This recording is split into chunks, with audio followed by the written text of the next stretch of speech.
नमस्कार, राष्ट्रवाद में स्वागत है आपका। मैं हूं आपके साथ अनंत त्यागी। उत्तर प्रदेश में विधानसभा चुनाव होने में अब बस चंद महीनों का वक्त बचा है।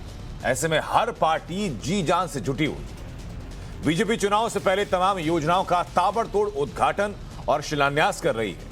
आज यूपी के बलरामपुर में प्रधानमंत्री मोदी ने सरयू नहर राष्ट्रीय परियोजना का उद्घाटन किया। सरयू नहर परियोजना का ड्राफ्ट तो 1972 में बन गया था। इस परियोजना पर 1978 में काम भी शुरू हुआ, लेकिन तब से लेकर के अभी तक ये योजना अटकी हुई थी। योजना का नाम बदला गया, विस्तार की बात कही, लेकिन योजना बनने में पूरे 44 साल लगे। उत्तर प्रदेश में योगी सरकार के सत्ता में आने के बाद से इस योजना पर तेजी से काम हुआ और आज प्रधानमंत्री मोदी ने इसका उद्घाटन किया। उद्घाटन के मौके पर पीएम मोदी ने पिछली सरकारों पर हमला बोला और योजनाओं को लटकाने भटकाने का आरोप लगाया।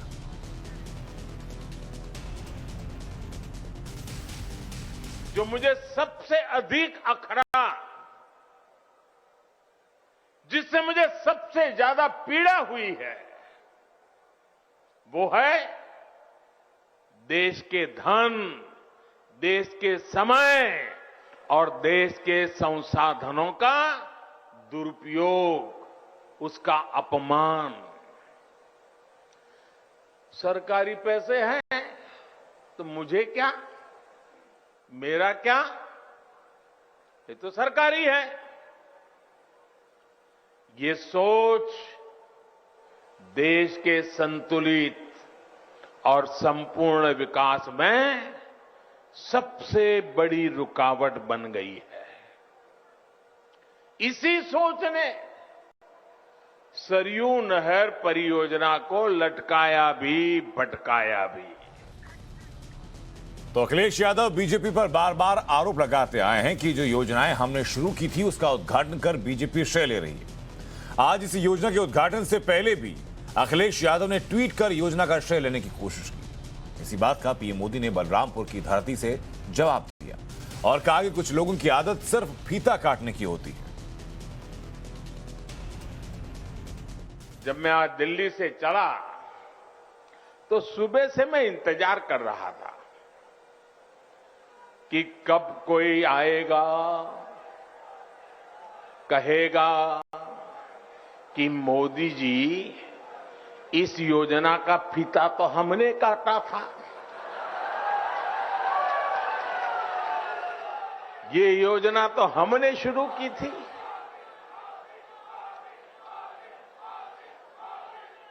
कुछ लोग हैं जिनकी आदत है ऐसा कहने की।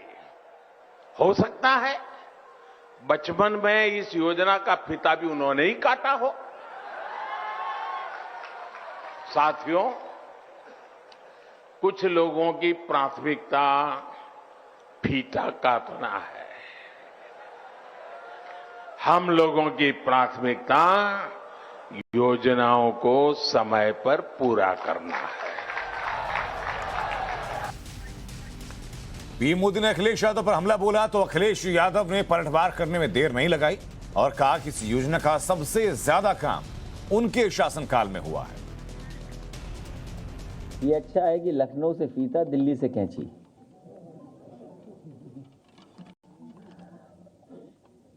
सरयू परियोजना, मुझे खुशी है इस बात की कि जो अभी तक विकास के कार्यों का उद्घाटन हुआ है उसमें बड़े पैमाने पर समाजवादी सरकार का योगदान है। समाजवादी सरकार में वो कार्य आगे बढ़ाए गए। कम से कम सरकार ये डिनाई नहीं कर पाई कि हाँ 2012 से लेकर के 2017 तक सरयू परियोजना पे काम नहीं हुआ। जो वर्षों से सरयू परियोजना रुकी हुई थी, अगर उस परियोजना को आगे बढ़ाने का काम अगर किसी सरकार में हुआ है तो समाजवादी सरकार में 12 से 17 और इसके साथ साथ राप्ती परियोजना को भी आगे बढ़ाने का काम समाजवादी सरकार में हुआ। अब योजना की लागत बढ़ा दो। जब लागत बढ़ जाएगी तो वही कार्य दिखेगा परसेंटेज में कि इतना कम हुआ है। तो कम से कम अगर ये बताया है भारतीय जनता पार्टी की सरकार में कि उन्होंने काम पूरा किया है, तो ये भी बताते जाते कि 12 से 17 में समाजी सरकार में कितना काम हुआ।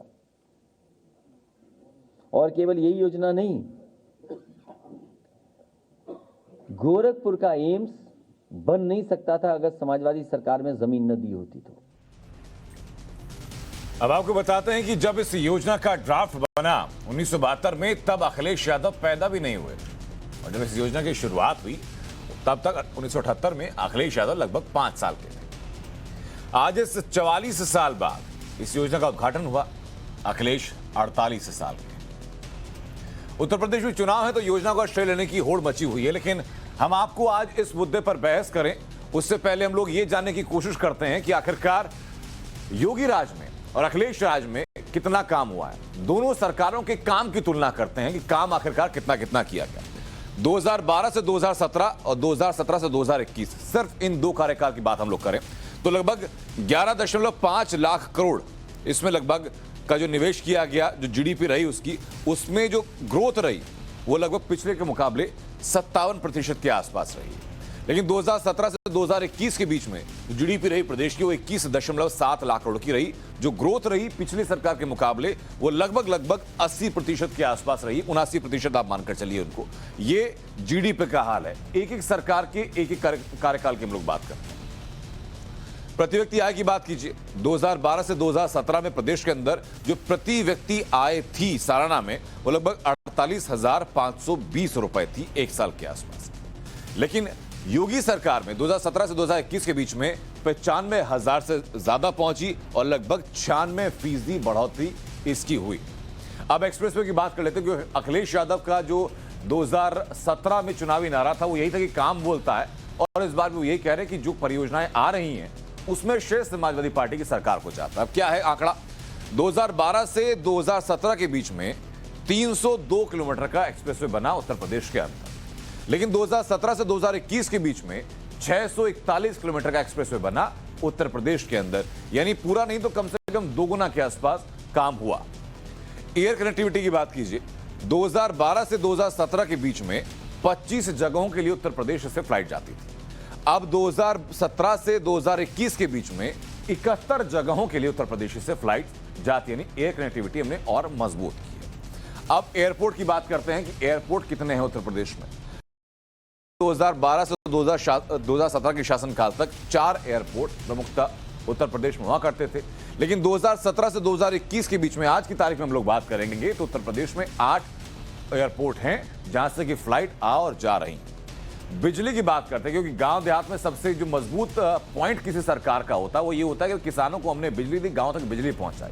शहरी क्षेत्र में बिजली की कटौती बहुत कम कर दी। बिजली का हाल क्या है आपको बताते हैं। 2012 से 2017 के बीच में जो बिजली का जो आंकड़े थे वो 16,110 मेगावाट के आसपास था, लेकिन जो कि बढ़कर के 2017-2021 के बीच में 24,926 मेगावाट पहुंच चुका। एवरेज पावर सप्लाई कितनी रहती थी जिसका जिक्र हम लोगों ने अभी किया था, जो उत्पादन है वो तो ठीक है, लेकिन उसका सप्लाई कितनी हो रही है ये भी आप देख लीजिए। ग्रामीण इलाकों में लगभग अखिलेश यादव की सरकार में लगभग 13 घंटे बिजली आती थी, लेकिन आज की तारीख में ग्रामीण इलाकों में लगभग 18 घंटे बिजली आ रही। तहसील में करीब 19 घंटे बिजली आती थी 2012 से 2017 के बीच में, लेकिन आज की तारीख में लगभग 20 घंटे से ज्यादा की बिजली उपलब्ध हो पा रही है तहसील के क्षेत्र में। शहरी क्षेत्रों की बात करते हैं, शहर में 2012 से 2017 के बीच में लगभग 19 घंटा बिजली आती थी, लेकिन आज आंकड़े कहते हैं कि शहरों में 23 घंटे से ज्यादा बिजली आ रही है और कई शहर ऐसे भी हैं जो कि नो कट जोन के अंतर्गत आते हैं। ये आंकड़े किसी की लफाजी की जरूरत नहीं, ये आंकड़े खुद बता रहे हैं कि 2 सरकारों की अगर आपस में आप तुलना कर रहे हैं तो दोनों सरकारों के काम की बूते तुलना होनी चाहिए, और दोनों सरकारों की जब काम की बूते तुलना हो रही है तो आंकड़े क्या हैं ये आपको हमने बता दिया। ऐसे में सवाल है कि यूपी में 40 साल वर्सेस 4 साल की लड़ाई क्या होने जा रही है।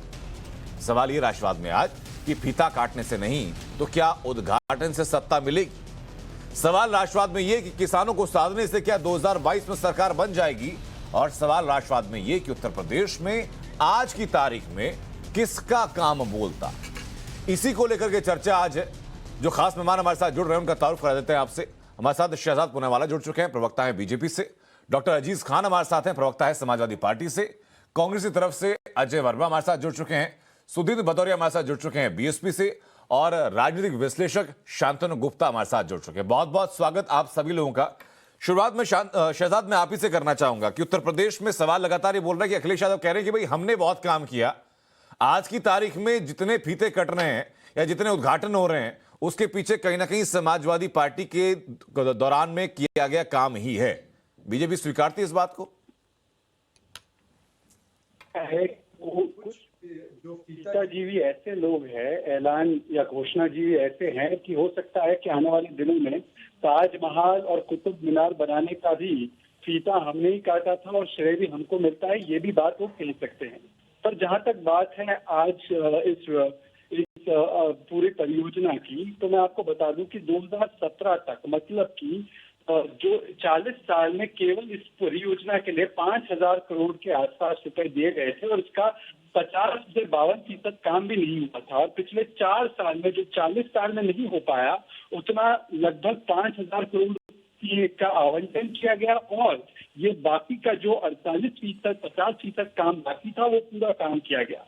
उठा लीजिए एग्जाम्पल, देखिए खाद अभी फैक्ट्री को जिसका शिलान्यास भी प्रधानमंत्री ने किया और लोकार्पण भी प्रधानमंत्री ने किया, आज उसका भी उदाहरण आपके सामने है। ये कहते हैं हमने एक्सप्रेस वे, गुप्ता जी हमारे साथ आज सौभाग्य है बैठे हैं, ये उनकी किताब भी मैंने पढ़ी है और इसमें पेज नंबर 88 पे आप देख लीजिए कि जाने से पहले 60,000 करोड़ की योजनाओं की घोषणा तो कर दी, इसलिए मैं इनको घोषणाजीवी कहता हूं, पर जमीन पर उतारने का एक भी काम नहीं किया। और ये जो पूर्वांचल एक्सप्रेसवे की बात है, उसका तो पूरा डीपीआर बदलना पड़ा, उसकी पूरी अलाइनमेंट गलत थी। उन्होंने तो स्टेट हाईवे जो नेशनल हाईवे उसी के साथ इस एक्सप्रेसवे को जोड़ दिया था और उसका पूरा मैपिंग किया था जो कि गलत था। उसमें ना एक्विजिशन ऑफ लैंड की गई थी, तो पूरा काम जो है योगी सरकार में ही हुआ। ये कहते हैं 15 साल में इन्होंने 2 एक्सप्रेसवे बनाए, दिल्ली आगरा और आगरा लखनऊ, जिसकी पूरी लेंथ है 467 किलोमीटर। हमने आज 1300 किलोमीटर से ज्यादा जो एक्सप्रेसवे है उसके काम को अलग अलग स्टेजेस में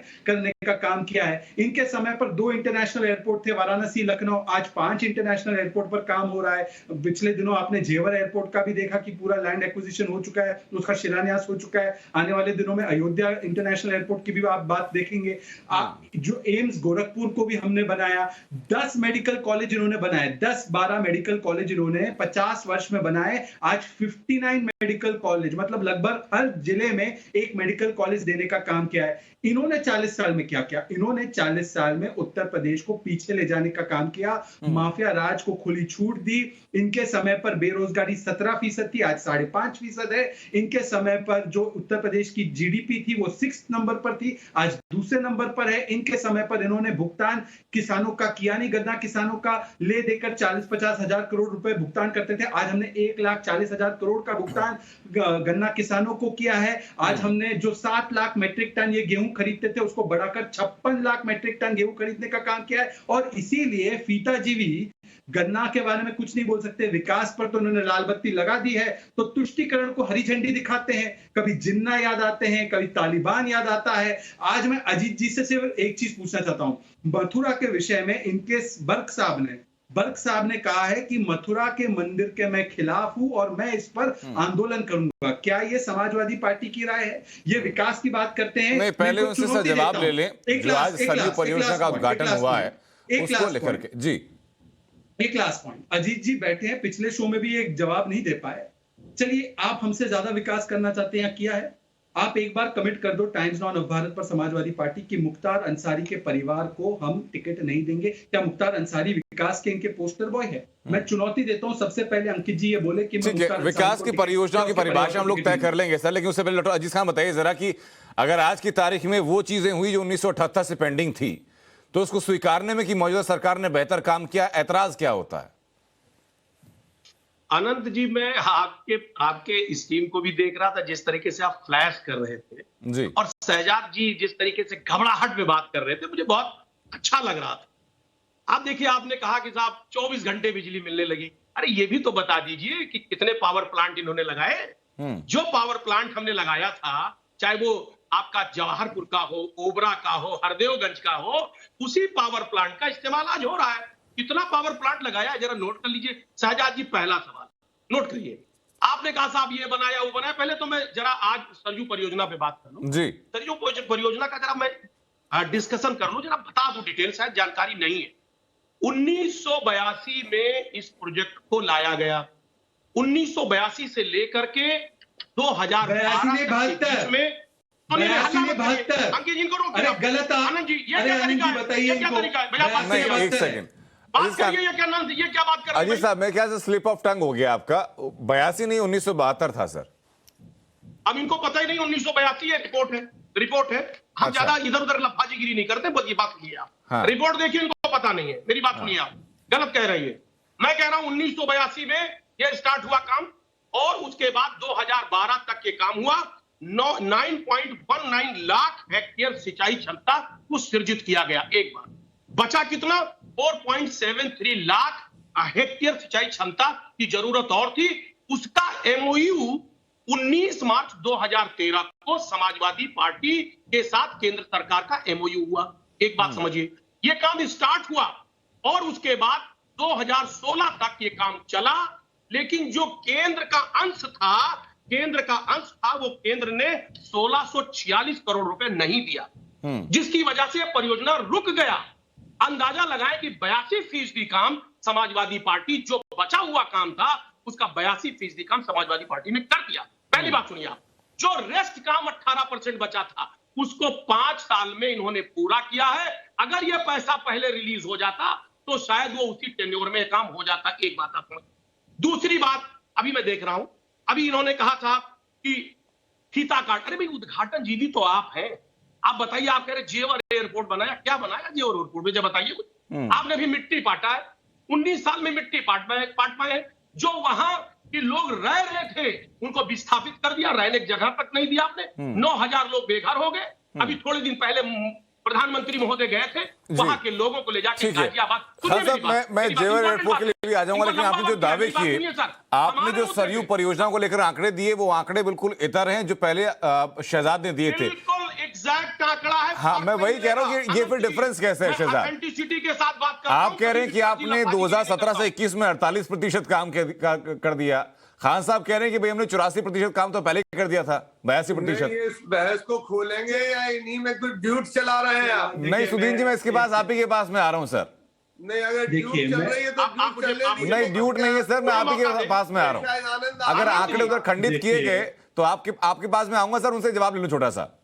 जी देखिए आनंद जी, मैं सिर्फ एक चीज पूछना चाहता हूं कि यदि इन्होंने 82% काम अपने ही समय में कर दिया था, तो इनकी तो केंद्र में भी एक सरकार थी जिसके साथ इनका दोस्ताना था 2004 से 14 तक, तो पूरा ही करके लोकार्पण क्यों नहीं किया? किसी भी प्रोजेक्ट में मुझे एक बात बताइए, लोकार्पण इन्होंने कहीं नहीं किया है। लोकार्पण इसलिए नहीं कर पाए क्योंकि केवल और केवल इनको घोषणा करनी थी। और मैं इनसे पूछता हूँ, देखिए इनका विकास का मॉडल क्या है? इनका विकास का मॉडल है, एक तो बैठे हैं जो अपनी मूर्तियां लगाती थी, मैडम अपनी मूर्तियां पर्स के साथ लगाती थी, और दूसरा जो है उनका विकास का मॉडल केवल अपने कुनबे के लिए था।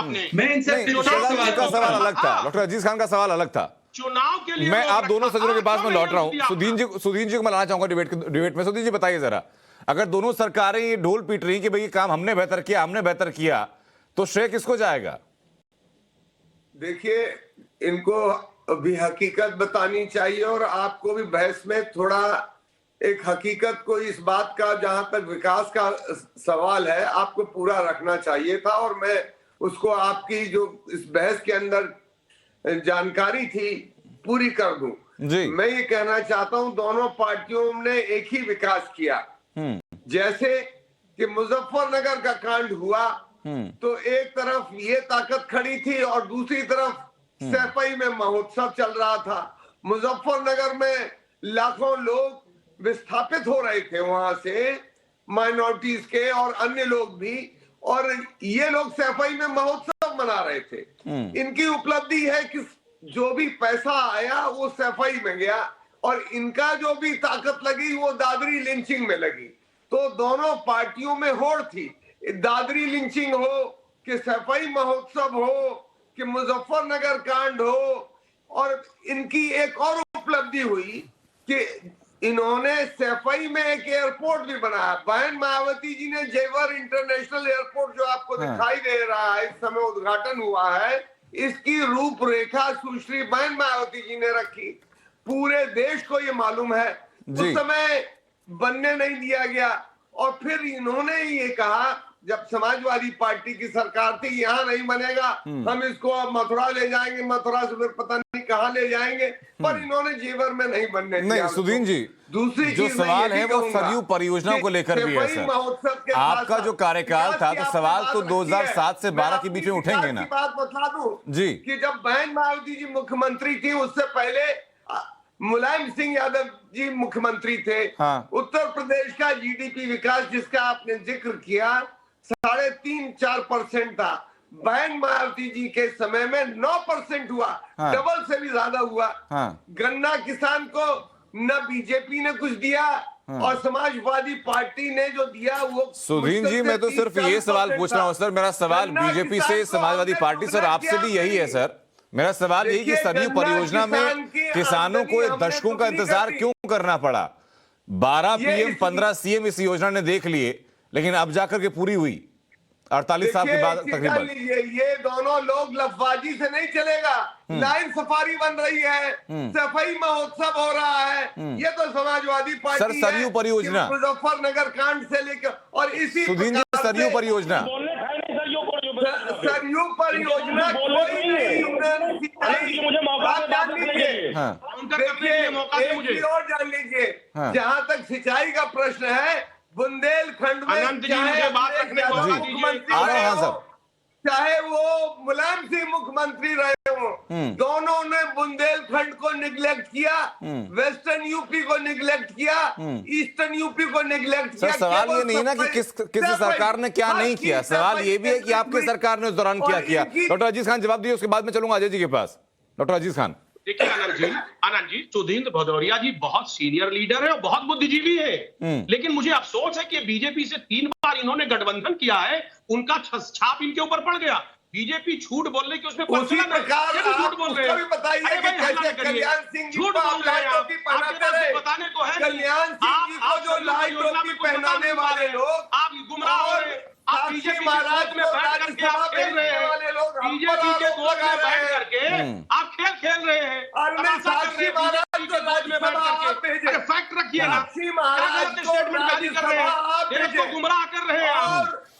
सर देखिए भदौरिया साहब, अब भानुमति का कुनबा नहीं जोड़ेंगे ना सर, कि कहीं की ईंट उठाया, कहीं का रोड़ा उठाया। एक एक करके बात करते हैं। शुरुआत हुई थी सरयू परियोजना को लेकर के कि सरकार ने कार्यकाल में क्या हुआ, और मौजूदा सरकार ने अगर योजना को पूरा किया तो उसको कितने श्रेय मिलने चाहिए, यही सवाल लेकर सर मैं आपके पास आया था। आपने जवाब दिया नहीं इस बारे में सुधीन जी। देखिए मैं आपको बता दूं, हमने सिंचाई के मामले में हमने गंगा की जो तमाम परियोजनाएं नहरों की थी उनका विस्तार किया, और इसके साथ साथ चाहे गरीबों के लिए आवास का काम किया, सिंचाई दी, बिजली दी, फिर वही मुद्दा बदल गया सर। फिर वही मुद्दा बदल गया सर। मैं चाहूंगा अजय वर्मा बताएं जरा। अजय वर्मा, हालांकि 89 के बाद से सूखा झेला उत्तर प्रदेश में आपने, लेकिन जो लायबिलिटी है या जो जवाबदेही है वो तो कम से कम आपकी भी है। अनंत जी देखिए, ये 42 GB, ये कोरोना के क्रोनो GB, ये केदारनाथ जाते हैं, फोटो शूट भगवान शंकर के अंदर कराते हैं। ये सरकार के मुखिया जो हैं, इनका काम ये है 7,200 करोड़ रुपए से ज्यादा पैसा विज्ञापनों के नाम पे दिखाते हैं, चाइना का फोटो लगवाते हैं। जब कैनाल परियोजना की बात या घाघरा की बात आए,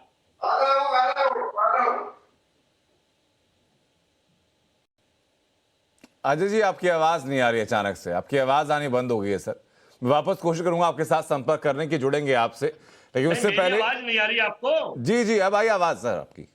अनंत जी मैं ये कह रहा हूं आपसे, हेलो जी जी जी, कि मैं ये जो सरकार के लोग हैं, हेलो, ये जो क्रोनो जीबी लोग हैं, क्रोनो जीबी, नहीं मेरी आवाज आई नहीं आई? अब नहीं अजय जी आवाज आ गई, संक्षेप में पूरा करें सर आप। मेरी आवाज आ रही है? नहीं। अच्छा मैं वापस संपर्क करने की कोशिश करूंगा, शायद अजय संपर्क अनंत जी अब आप सुन लीजिए, मैं वापस आ रहा हूं सर आपके पास। कनेक्शन हम लोग एक बार दोबारा आपको लाइव जोड़ लेते हैं। सुन लो, टाइम दो। हाँ अच्छा ठीक है, अगर आपको आवाज रही बताइए। हाँ हाँ देखिए मुझे आ रही है बहुत अच्छी तरह से। जी जी हाँ, मैं ये बताना चाहता हूं कि जब कांग्रेस की सरकार थी, वीर बहादुर सिंह और नारायण तिवारी चीफ मिनिस्टर थे, ठीक है, तो मैं ये बताना चाह रहा हूं अनंत जी कि उस वक्त की ये सरकार जो थी कि आज सरकार केवल ये अपने विज्ञापन पर और चुनाव के लिए 2022 सर आने वाला सवाल है। ये नहीं है ना अजय जी, देखिए मैंने कुछ देर पहले भी चीज रिपीट की थी। सवाल ये नहीं कि सरकार ने क्या किया, यहां आप अपना लेखा जोखा तो पहुंचा दीजिए। आपने अपने जवाब की शुरुआत की सबसे पहले अलग अलग विश्लेषण देते हुए, उपमाएं देते हुए, और उसके बाद लगभग 5 मिनट आपने खींच लिए उपमाएं देते देते। मेरे ब्रेक का टाइम हो गया सर, मुझे ब्रेक के लिए रुकना होगा, यहाँ पर 2 मिनट का मुझे ब्रेक लेना होगा। मैं वापस लौट रहा हूँ, चर्चा को लगातार जारी रखेंगे, वापस सब मेहमान के पास लौटेंगे। सर ब्रेक के बाद स्वागत है आपका। राष्ट्रवाद में चर्चा लगातार जारी है। मैं सीधा रुख करूंगा शांतनु गुप्ता का। शांतनु, एक पॉलिटिकल एनालिस्ट के तौर पर कैसे आप दोनों सिचुएशंस को देख रहे हैं कि ये श्रेय लेने की होड़ है या जनता तक अपना संदेश पहुंचाने की कोशिश? अनंत, पहली बात तो मैं ये कहूंगा कि जो चुनाव कुछ लोग जिन्ना की तरफ ले जाना चाह रहे थे जी। कुछ लोग कह रहे थे मुझे इसलिए वोट दो क्योंकि मैं मुसलमान हूँ, कुछ लोग कह रहे थे मुझे इसलिए वोट दो क्योंकि मुख्तार अंसारी को टिकट दूंगा। अब वो चुनाव, अब विपक्ष का, पक्ष का हर व्यक्ति अब एक्सप्रेसवे के बारे में, नहर के बारे में, एम्स के बारे में बात कर रहा है, तो उत्तर प्रदेश की जनता के लिए अच्छा सूचक है। देखिए, सब सरकारें कुछ ना कुछ काम करती हैं ना। अगर सरकार नहीं भी हो, राष्ट्रपति शासन भी हो, तो ब्यूरोक्रेट कुछ तो काम करता है। इसीलिए आपको नेता की जरूरत होती है जो नेतृत्व देता है, जो दिशा देता है। अगर एक आंकड़ा दूंगा, उससे सारा जो भ्रम है दूर हो जाएगा। 10,000 करोड़ की परियोजना है अनंत, इसका 4600 करोड़, मतलब करीब 5,000 करोड़ केवल ये 5 साल में लोकेट हुआ है और 5 साल में एग्जीक्यूट हुआ है। तो उससे ऐसे ही पता लगता है कि 50% इस समय में हुआ है। तो ऐसा बताया 10,000 की परियोजना का 5,000 करोड़ केवल इस सरकार में, मतलब जो चुनाव हुआ था पिछला, उससे बस 22-23 दिन पहले अखिलेश जी आए लखनऊ में, उन्होंने 300 परियोजनाएं टिक टिक टिक टिक कंप्यूटर करके 300 परियोजना 60,000 करोड़ की इनोग्रेट कर दी। कहा कि इनोग्रेट नहीं, मतलब कि अब ये शुरू होती है आज से। अब क्या है, अब नाम हल्का तुल्का भी मिल जाता है, अगर कहते हैं हमारी परियोजना है। देखिए, आपके सोच लेने से, आपके मन में विचार करने से, आपका पर्चा लिख देने से परियोजना नहीं हो जाती। परियोजना में खटना पड़ता है। एक परियोजना के लिए जमीन अधिग्रहण होता है, डीपीआर होता है, टेंडर आता है, बजट एलोकेट होता है, सेंटर से कोऑर्डिनेशन होता है, फिर वो परियोजना जमीन पे आती है और जनता देख रही है। जनता की आंखों के सामने अब ये 9 जिले जो हैं, बहराइच से महाराजगंज तक, उस पानी को देख पाएंगे। जो 5 नदियां जुड़ रही हैं उसको देख पाएंगे। तो मेरे ख्याल से हम यहाँ कितने भी आंकड़े कह दें कि हमने ये करा, हमने करा, जनता सामने से देख रही कि पिछले 5 साल में क्या हुआ और इस 5 साल में क्या हुआ, कितनी बिजली तब आई, कितनी बिजली अब आई, कितने और आपने आंकड़ा दिखाया भी जी। बिल्कुल ठीक बात है। लेकिन खान साहब बताइए जरा कि काम बोलता है कि नारा तो आपका पिछले चुनाव में भी था। अगर काम को तब नहीं बोलने दिया तो अब काम के बारे में बोलकर क्या फायदा होगा? अब तो जिन्ना बोल रहा है। देखिए आनंद जी, शांतनु जी अभी बात कर रहे थे। देखिए, मैं बलरामपुर जिले का रहने वाला जी, मैं उसी जिले का रहने वाला हूं। मैं पहले तो जमीनी हकीकत बता दूं, मैं प्रैक्टिकली जानता हूं कि वहां क्या हुआ है और क्या नहीं। आप कह रहे साहब किया था, किया होगा, अरे मैं कह रहा हूं ना, 19 मार्च 2013 को बाकायदे एमओयू साइन हुआ। पढ़ लिख के आया करें शांतनु जी, आप तो प्रोफेसर है, पढ़े लिखे आदमी है। 2013 को मैं एमओयू साइन हुआ और 2016 तक, अरे मेरी बात सुनिए, आप बात सुनिए, आप अपने टाइम पे आप बात एमओयू साइन करने से थोड़ा पानी आ जाएगा नहर में। 1646, सर सुनिए ना मेरी बात, 1646 करोड़ रुपए जो केंद्र सरकार का अंश था, माननीय मोदी जी को देना था, उन्होंने नहीं दिया। वो शायद रोक कर रखे थे कि जब चुनाव आएगा तब हम इसका उद्घाटन करेंगे, ये शायद इसलिए रोका था। मैं कह रहा हूं आपसे ना, ये एलिगेशन आपने दूसरी बार लगाया सर। शांतनु कुछ इस पर कहना चाह रहे हैं, उसके बाद मैं इसी पर प्रतिक्रिया लूंगा शहजाद पुनावाला की। पहले शांतनु, संक्षेप में मैं आ रहा हूं सर। आनंद, छोटी सी आनंद, जितने भी प्रोजेक्ट होते हैं ये सारे ईपीसी प्रोजेक्ट होते हैं। इसमें आपको कंप्लीशन सर्टिफिकेट दे के ही एक पेमेंट लेनी होती है। तो अगर आप पिछला कंप्लीट नहीं करेंगे आपको पेमेंट नहीं मिलेगी। आप सोचे मैं कुछ ना बैठा रहूं और मैं बैठे बैठे केंद्र सरकार या जो भी सरकार है वो आपको पैसा देते रहते। जितने भी ये प्रोजेक्ट हैं, ये लार्ज स्केल प्रोजेक्ट हैं, ईपीसी प्रोजेक्ट हैं, इसमें आपको कंप्लीशन सर्टिफिकेट देना होता है, उसकी जांच करानी होती है, तब अगला पैसा मिलता है। अब आप कहते हैं कि हमने काम कराने, नरेंद्र मोदी जी मुझे पैसा देते रहे, तो ऐसा नहीं होगा, ऐसा नहीं हो पाएगा। 2014 के बाद राजनीति बदल चुकी है। मैं वापस खान साहब, मैं लौट रहा हूं आपकी बात, लेकिन आपने जो आरोप लगाया शहजाद को जवाब देना चाह रहे हैं। अरे भाई, इससे पहले जी चलिए, हवा में एक सेकंड मैं आ रहा हूं अजय जी आपके पास भी जाइए। हाँ, पर मुझे 10-15 सेकंड दे दीजिए जी, 15 सेकंड दे दीजिए, उसके बाद आप तमाम मेहमानों के पास। चलिए, मैं इधर उधर की बातें नहीं करता, मैं कुछ कॉन्क्रीट चीजें रखता हूं और उसका जवाब देते। शांतनु गुप्ता, क्योंकि एक जाने माने ऑथर हमारे साथ बैठे, वो तस्दीक करेंगे अगर मैं झूठ बोल रहा हूँ। हमारी 4.5 साल की सरकार में हमने 40 लाख आवास प्रधानमंत्री आवास योजना में बनाए। हमने 2,53,00,000 किसानों को 37,000 करोड़ किसान सम्मान निधि में दिया। हमने 35,000 करोड़ के किसान के कर्ज माफी किए जो राजस्थान में 10 दिन में करने वाले थे, उन्होंने नहीं किए। हमने 7 करोड़ लोगों के बैंक के खाते जनधन अकाउंट में खोल दिए। हमने लगभग 1,67,00,000 लोगों को उज्ज्वला योजना में गैस स्कीम में दी। हमने लगभग 2 करोड़ से ज्यादा 2.5 करोड़ के आसपास शौचालय बनाए हैं। आप मुझे ये शौचालय, उज्ज्वला गैस योजना, जनधन अकाउंट और ये जो तमाम मैंने किसान सम्मान निधि, आप इसका आंकड़ा बता दीजिए कि आपने अपने 5 सालों में कितने लोगों को दिया, उसका आंकड़ा बता दीजिए। अगर हमसे ज्यादा किया तो मैं आपके सामने हाथ झुकाऊंगा और नमस्कार करूंगा आपको। आप बताइए आपने कितने लोगों को दिया। देखिए सर 2 अगस्त 21 को इकोनॉमिक टाइम्स में छपा है, पहली बात सुनिए। 1768 प्रोजेक्ट अब तक मोदी जी ने लॉन्च किया, जिसमें 925 जमीन पर नहीं आए, 479 बहुत लेट हो गए। सुनिए मेरी बात, अब गंभीरता से सुने आप। वो उसमें 4.4 लाख करोड़ रुपए एक्स्ट्रा लगा। आपने कहा साहब उज्ज्वला योजना, आप सुनिए ना, आपने मोदी जी ने जो स्कीम लॉन्च किया, आप वेबसाइट पे जाइए, देखिए 1 लाख अजीज खान साहब, सर मैं बस एक करेक्शन करना चाहूंगा बीच में। हाँ सर, मैं सिर्फ एक करेक्शन करना चाहूंगा, आप अपनी पूरी बात कीजिएगा सर। हम यहाँ राज्य सरकारों की परफॉर्मेंस की बात कर रहे हैं। योगी सरकार ने क्या किया आप ये ब्यौरा मांग सकते हैं, अखिलेश सरकार ने क्या किया ये ब्यौरा बता सकते हैं। उन्होंने सवाल किया है ना जी, उन्होंने सवाल किया तो जवाब देने दीजिए ना सर। नहीं, आपने कितने आवास दिए, आपने कितनी स्कॉलरशिप दी, सर मेरी बात सुने, कितने किसानों के कर्ज माफ किए, आपने कितना भुगतान किया किसानों का, ये बता दीजिए क्यों डर रहे हैं। आप बोलिए भुगतान, हमने 1,40,000 करोड़ का गन्ना किसानों का भुगतान किया। अच्छा ठीक है, मैं किसानों की बात पर आ जाता हूं। खान साहब ठीक है, शहजाद मैं वापस लौट रहा हूं आपकी बात, शहजाद मैं जवाब लेता हूं। खान साहब देखिए, बीजेपी का दावा और आंकड़े बताते हैं कि अखिलेश यादव की सरकार से लगभग 8 गुना ज्यादा धान खरीदा गया और अब तक की सरकारों में सबसे ज्यादा गन्ने का भुगतान किया गया। 60% उसमें वो है जो सपा सरकार में पेंडिंग रह गया था। आप बोल चुके हैं सर, सुने मेरी बात। जी जी, गन्ने का भुगतान अभी भी 12,500 करोड़ रुपया बकाया है, पहली बात आप समझ लीजिए सर।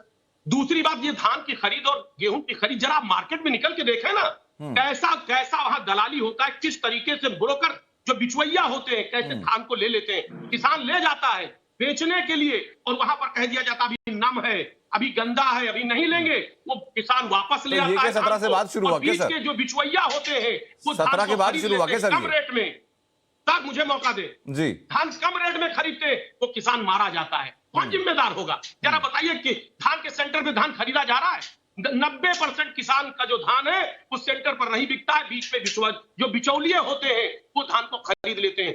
आप इस बात को पहली बात समझिए। दूसरी बात, इनका आंकड़ा जरा देख लीजिए सर मेरी बात। इन्होंने उज्ज्वला योजना की बात की, 3 करोड़ 18 लाख लोगों में औसतन, ये जो कैग की रिपोर्ट है, सीएजी की रिपोर्ट है, वो 3.2 सिलेंडर भराया, बाकी सिलेंडर खाली पड़े हैं, भरा ही नहीं पाए, लोगों की हैसियत ही नहीं है। पहली बात समझिए, 2014 में सिलेंडर 524 रुपए में था, आज ये सिलेंडर 1000 के पार निकल गया है और इसकी सब्सिडी 24 रुपए आती है, पहले 86 रुपए आती थी।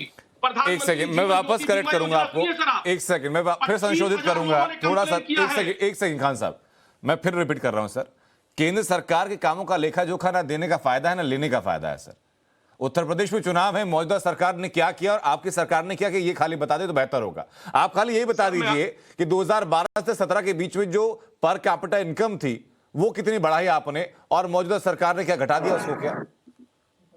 देखिए सर, पहली बात तो अभी समझ कि जीडीपी थोड़ा बताऊंगा मैं आपको। 2014 में जीडीपी था 2.72 आपका ट्रिलियन डॉलर था, 2.72 ट्रिलियन डॉलर था। पहली बात समझिए, आज कितना है? 2.97 ट्रिलियन डॉलर आज जीडीपी है, पहली बात। और देश का कर्जा कितना है? 2.97 ट्रिलियन डॉलर है, पहली बात समझिए। क्या फर्क ला दिया? कहा था 5 ट्रिलियन डॉलर हमारा लक्ष्य है, कहां लक्ष्य चला गया? जरा बता दीजिए मुझे, लक्ष्य गया कहां? खान साहब, मैं फिर कह रहा हूं सर कि अगर हम स्टेट गवर्नमेंट की परफॉर्मेंस से बात करें तो बेहतर होगा। सेंटर पे आप उठाते हुए कोई फायदा नहीं है ना सर। मैं सवाल कुछ पूरब का पूछ रहा हूं, पश्चिम की तरफ आ जाते हैं। अजय जी हमारे साथ लगातार बने हुए हैं। अजय जी बताइए जरा कि अब इस जो रस्साकशी चल रही है समाजवादी पार्टी के बीच में और बीजेपी के बीच में, कम से कम काम को लेकर के चल रही है, कांग्रेस किस बूते जाएगी फिर चुनाव में? क्योंकि चुनाव जुड़ ही जाता है अंततः आकर के। अजय वर्मा तक शायद आवाज नहीं पहुंच पा रही। शांतनु कुछ कहना चाहते हो उससे पहले? शांतनु जी। अजीज भाई ने कहा कि बिचौलियों ने खरीद लिया गेहूं। देखिए, मैं उस पर अपनी किताब में भी लिखा है, जिसका शहजाद भाई ने रेफर भी करा। मैं आपको राबी मार्केटिंग सीजन की बात बताता हूं, जिसमें करीब 56 लाख मीट्रिक टन गेहूं खरीदा गया, और ये गेहूं किसानों से सीधे खरीदा गया, क्योंकि आप इसे कैसे दे सकते हैं, 12.5 लाख किसानों के डीबीटी हुआ। अब डीबीटी तो फेक नहीं हो सकता, उनके अकाउंट में सीधे मंडियों से पैसा गया। तो इसलिए देखिए अजीज खान, आप ऐसे कुछ भी बोल देंगे और निकल जाएंगे, नहीं चलेगा। लेकिन एक बात मजे की है, उत्तर प्रदेश में, मैं माफी के साथ आपको शांतनु रोकना चाहूंगा, बस 10 सेकंड के लिए मैं रोकना चाहूंगा आपको। अजय वर्मा हमारे पास आ गए। अजय जी, शायद आप तक उस टाइम आवाज नहीं पहुंच पाएगी। सवाल मेरा ये था कि आज की तारीख में समाजवादी पार्टी अपने कामों को लेकर के और बीजेपी अपने उद्घाटनों को लेकर के मैदान में है कि हमने ये काम किया। अनंत जी, ये कौन सा आपके पास सिस्टम है कि मैं आपकी पूरी आवाज में सबकी सुन रहा हूँ? हाँ। और मेरा टाइम आते ही किलो की आवाज नहीं सुनते आपकी आवाज बिल्कुल आ रही है सर, आपकी आवाज अभी भी आ रही है। मैं डिबेट ही छोड़ देता हूँ। नहीं, आपकी आवाज बिल्कुल आ रही है सर। नहीं, आप जो है ये सब श्रेय लेने का काम सब कर रहे हैं ना, करने दीजिए। ये तो जनता जवाब 2022 में दे देगी कि किसका काम था। 1971 आप कह रहे 72, 1971 में कांग्रेस की सरकार में इस प्रोजेक्ट की परिकल्पना की गई थी। 72 में फिर इसकी और तैयारी हुई। 78 में जब ये चली थी तो 78.68 करोड़ रुपए की लागत से 2 जिलों में ये काम शुरू हुआ था। बाद में आपको याद हो 1982 में इसका विस्तार 9 जिलों में कांग्रेस की सरकार ने किया, पैसा आवंटित किया। ये श्रेय लेके फीता काटने वाले लोग, उत्तर प्रदेश में महंगाई से लोग मर गए, बेरोजगारी से मर गए, व्यापार खत्म हो गया, अजय जी और कोई टारगेट नहीं है। अगर आपको ये लगता है, मुझे याद नहीं, मेरी पैदाइश से पहले की बात है, मैं तो बहुत बाद में पैदा हुआ। समझ लीजिए अनंत जी, लेकिन सवाल तो सर ये है ना कि आप 40 साल की बात कर रहे हैं, तो पैदाइश से प्रोजेक्ट कभी रखा जाता है? बीजेपी के भी फोटो जीबी लोग बोल रहे थे कि 40 साल का लेखा जोखा उन्हें मांगना ही नहीं चाहिए, फिर बैठ के, या 40 साल के 70 साल की बात ही नहीं करनी चाहिए। अगर फिर इसका छोटी उम्र का तुलनात्मक अध्ययन करेंगे, ये जायज नहीं है। देखिए, आधार कब रखते हैं, बनती कब है, शिलान्यास कब होता है, पूरा कब होता है, पूरा देश जानता है। कोई जादू की छड़ी नहीं है कि मोदी जी की तरह और घुमा के देश को एक ही तरफा दिखा दो और झूठ के आंकड़े दिखाते रहो। ये लोग हिटलर का जो प्रचार मंत्री था जोसेफ गोयवाल, उसके पैटर्न पे काम करते हैं देश के लोग। और 2022 की जनता में लोग बता देंगे किसने विकास करा, किसकी योजना थी, किसकी परियोजना थी, किसको चाहिए, कौन 42 जीबी, कौन 42 जीबी, कौन क्रोनो जीबी। क्योंकि इस भारत के प्रदेश के लोग गरीबी की मार झेल रहे हैं, उच्चतम बेरोजगारी स्तर, उच्चतम भूखमरी का स्तर। अजय जी, मेरे पास चर्चा में वक्त कम बचा, आखिरी 30 सेकंड मेरे पास बचे हुए हैं। आपसे मैंने उम्मीद की थी कि आप बताएंगे कि 89 तक जो कांग्रेस की सरकार कम से कम उत्तर प्रदेश में रही है, केंद्र में भी थी उस वक्त पे, तो सामंजस्य के साथ आगे चीजें क्यों नहीं बढ़ पाई थी, लेकिन वो जवाब सर मिला नहीं। मेरे पास 30 सेकंड है, मैं शहजाद कुछ कहना चाह रहे हैं इसी वक्त। आनंद जी, देखिए उत्तर प्रदेश में तो ये बड़ी बड़ी बातें करते हैं, इनका क्या हाल होगा तो जनता बता देगी। पर इनके पास राजस्थान में सरकार है, राजस्थान रेप में नंबर 1, डेंगू में नंबर 1, अनएम्प्लॉयमेंट में नंबर 1, फ्यूल के दाम में नंबर 1। अरे प्रियंका दीदी को बोलो लड़की हूँ लड़ सकती हूँ, उत्तर प्रदेश में नहीं, लड़की हूँ बच सकती हूँ, राजस्थान में कह दे। हर दूसरे दिन वहां पर सरकारी स्कूल में बलात्कार, एम्बुलेंस में बलात्कार, सड़क पर बलात्कार, खेत में बलात्कार, जंगल में बलात्कार, ये वहां पर आप लागू कर, आपके लिए वो बेहतर। टारगेट केवल ये है कि झूठ बोलो, झूठ दिखाओ और आंकड़े में। अरे आप तो 47 से गरीबी हटा रहे थे, नेहरू जी आए गरीबी हटाने, इंदिरा जी आए गरीबी हटाने, फिर राजीव जी आए गरीबी हटाने, फिर सोनिया जी ने बोला मैं गरीबी हटाऊंगी, और फिर राहुल जी बोल रहे मैं गरीबी हटाऊंगा। ये 5 पुश्ते गरीबी हटा रही है और ये दूसरों को बोलते हैं कि कहां अगर बात करते हैं, ये 5 पुश्तों से गरीबी हटा रहे हैं। आपने कितने अमीर बना दिए, जरा ये आंकड़ा बता दो। 7 साल में 4 हम अमीर बनाने के लिए बैठे ही नहीं है, हम देश की जनता को। चर्चा से लोग डेविड हो गए सर, लेकिन मुद्दा वो नहीं था, लेकिन वक्त मेरे पास इजाजत नहीं देता चर्चा को आगे कंटिन्यू करने के लिए। बहुत बहुत शुक्रिया आप तमाम मेहमानों का चर्चा में जुड़ने के लिए, चर्चा को बेहतर बनाने के लिए। राष्ट्रवाद को एक छोटे से ब्रेक ले रुकेंगे, खबरें लगातार जारी रहेंगी।